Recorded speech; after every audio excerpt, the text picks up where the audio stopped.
Hey everybody, it's Rabbi Zev Bannett from Yesod Blocks. In this video I want to talk a little bit about a really cool book that I'm reading right now. It's called Are the Placebo by Joe Dispenza. And this book is about something called the Placebo Effect. And I want to talk about it because there's so many different ways that this book intersects with Kabbalah concepts. And the point of the video is to illustrate something which I think has been going on for a long time, and that the world is discovering more and more the things that the Torah has been saying for 1,000, 2,000, 3,000, 5,000 years. And the things that we have been teaching and sharing in all of our writings for thousands of years. I mean, we have literature going back 2,000, 3,000 years ago. I mean, the Gemara, the Rishonim, all these different books that are out there that we've been communicating across time for so long. And so these things are just all over the place. And suddenly now in the world, we're really starting to see that I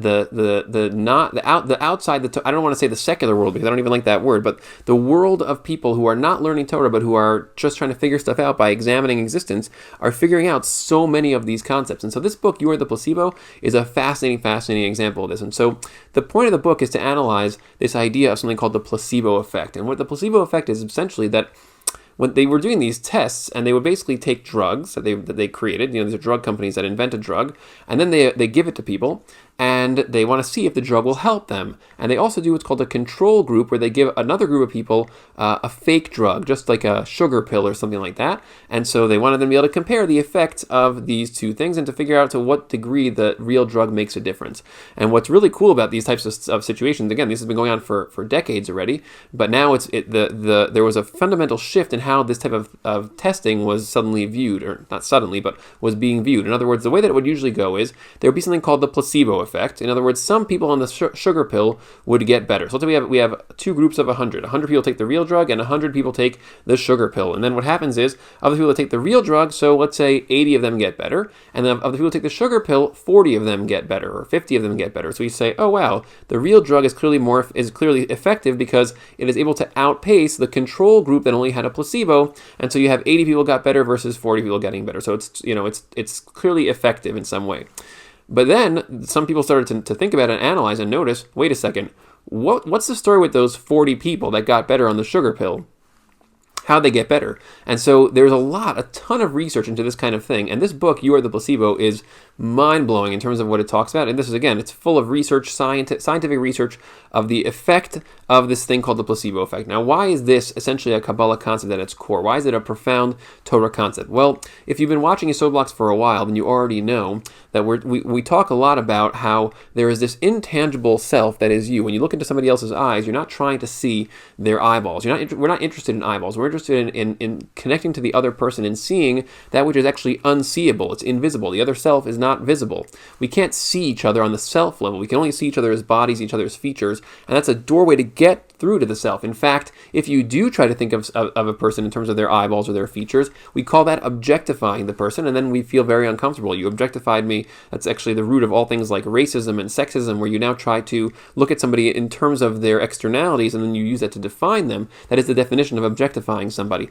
And so we have this all human beings believe in this invisible phenomenon of this self that is shining through the body, and we try to create relationships with each other on the level of that self. And so the question is, how does an intangible, invisible thing like consciousness, like this thing that we call the neshama in Kabbalah, how does that get attached to a physical form that can now shine out into the physical space through the body? How does that even work? And so there's essentially a description of the layers of translation of the intangible self, the neshama that you are, through these layers that are called Sefirot or Olamot. There's different words for them, but they're essentially like filters or vessels that translate the you, that is the self, into these increasingly tangible manifestations. So if we think of the self as at the top, so then we have the world of your perceptions, which is very intangible. It's so intangible, it's almost impossible for us to even see our perceptions. We look at the world through our perceptions, and we have a very hard time actually looking at our perceptions. Examining how you see the world, super difficult. And then you have the world of your thoughts, the types of things that you think. It's a little bit more concrete. There's actually electrical signals in your brain for this, and there's all kinds of dynamics going on in your brain chemistry, and so there's like a little bit more tangible expression of that. And thoughts themselves are a little bit more concrete, right? Because you could have one thought versus another thought. So they can't be totally intangible because they can almost like be compared. Things that exist enough that they can be compared one to the other are more tangible than things that are completely immeasurable, like yourself, which can never even be described in words. And then we have the world of emotion, which has physiological components and hormones and all these things, and also the experience of emotions is very tangible in a certain way. You feel the intensity of it in your body. And then we actually have our body chemistry, our physiology, the behaviors that we do, the dynamics of blood and movement of our nerves, and that's all part of the layer that is ultimately the most tangible. And then we behave in the world and make tangible things happen. And so there's like this series of stages that actually goes from the mind, from the self, all the way down to the actual manifestation into the real world. And that's what's called the system of Sefirot, system of Olamot. Like we mentioned, it's also what is referred to as Tselem Elokim. And we actually operate as an analogy to the way that Hashem operates. He himself also is the ocean of self, the ocean of consciousness that is behind all of existence. And then he manifests himself increasingly more tangibly as existence and in existence as well. And so we are an analogy for that dynamic as well. So what does all this have to do with this concept of the placebo effect? Well, what the book, You Are the Placebo, is essentially claiming, and again, this is like not a new age, like very like a book that's just about feelings. It's extraordinarily well researched, and there's so much detail, but the claim essentially is that your body is a function of a complex interconnected system in which your consciousness actually can influence and change your body. So one example, I'm just going to throw out an example to kind of clarify this, is that our bodies are capable of manufacturing chemicals that we need in order to survive, chemicals that we need in order to thrive, to operate as bodies or within bodies. And so sometimes a body will malfunction, will stop creating a certain chemical, and the body will then start to have problems. So this book illustrates how you can actually, by using your consciousness to then form thoughts and perceptions that are different from the habituated way that you have been thinking and feeling until now, you can actually trick your body into thinking that it just got a medicine that is designed to do that kind of work externally, and you can actually have your body begin to produce the required chemical on its own. So if we think of it as when you take a pill, you put it in your mouth, it actually causes changes in your body now. So you can actually cause those same changes in your body by thought and by emotional shifting that comes as a result of thought shifting. And that's exactly what the whole Kabbalah system has essentially been claiming, that people can actually, by modulating their thoughts, and by thinking differently than they've thought until now, and by using their imagination to visualize things, to visualize situations that have not yet happened, and imagine as if they have happened, and then creating thoughts and feelings that are a function of those situations. Just like if you're in a situation where suddenly you make $1 million, or you suddenly find the love of your life, or you just get married, you're elated. Your whole body you'll have tingles, you'll have all kinds of things, adrenaline running through your body that will change your body chemistry, and that will actually shift and cause, similar to a similar experience would be, let's say you're watching something that's very, very funny. Your body actually starts releasing all kinds of things, and different kinds of cells that maybe were more stagnant will suddenly become more activated, and all these changes in your body as a function of the experience that you're having on the level of mind, on the level of self. And so the takeaway of all these things is that we often think of our bodies as these fixed things, and things just happen to them, and then we're just here, we're victims, we're along for the ride, we're inside of our bodies, and then whatever our body does, we just have to hope that it doesn't do anything bad and get damaged.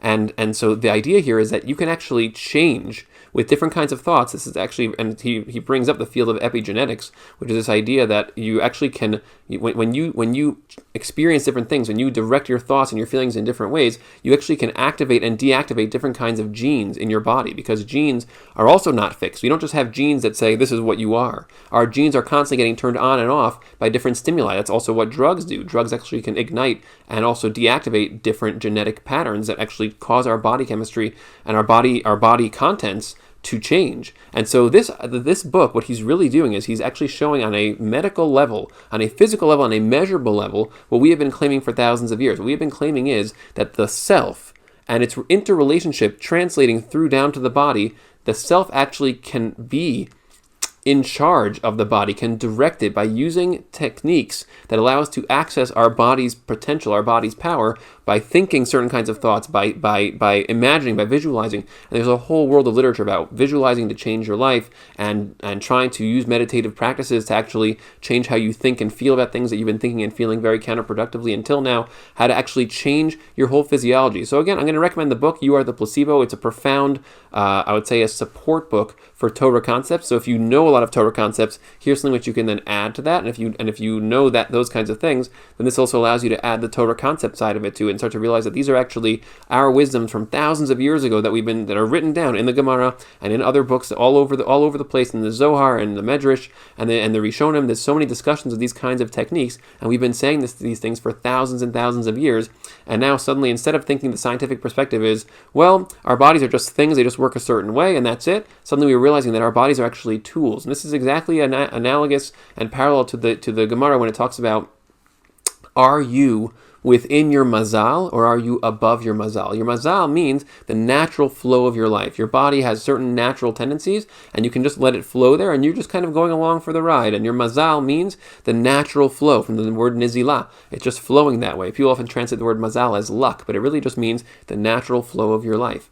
Or you can rise above that. You can climb out of your mazal and actually take control of the totality of all these things and be the neshama that is operating the body at will at increasingly deep layers. And that's exactly what the Torah is about. All of the learning of Torah and these concepts is about accessing that level of clarity, depth, power, and just to really be able to be fully alive from a place of self-creation and proactivity, and not from a place of simply being here along for the ride. Are you living your life, or is your life living you? That's essentially what this is all about. Check out the book. Hope you enjoyed the video. Check us out at YesodBlocks.com. Subscribe over there to get access to much more content that we're sharing every day. And thanks so much for tuning in. See you in the next video.